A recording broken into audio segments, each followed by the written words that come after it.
မင်္ဂလာပါဒီနေ့ရောက်လာတဲ့တဝက်လောက်ကကျွန်တော်တို့အစဉ်တစ်ဆက်15နှစ်တန်းတိုင်းအားပေးလာတဲ့ပရိသတ်များဖြစ်ပါတယ်ကျန်တဲ့တဝက်ကတော့ကျွန်တော်အမျိုးတွေပါ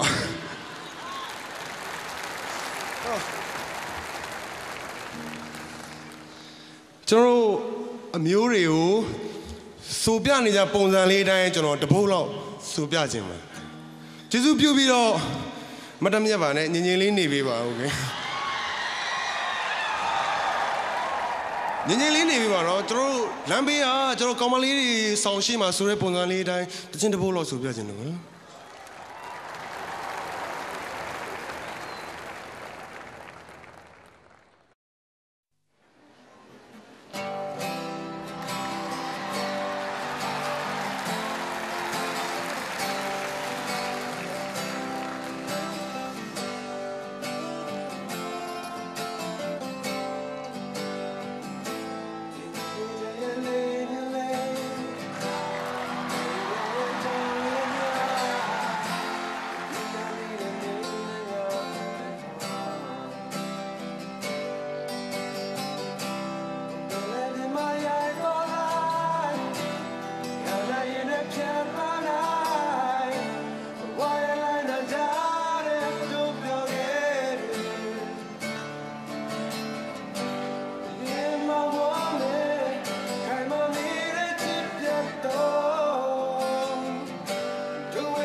အခု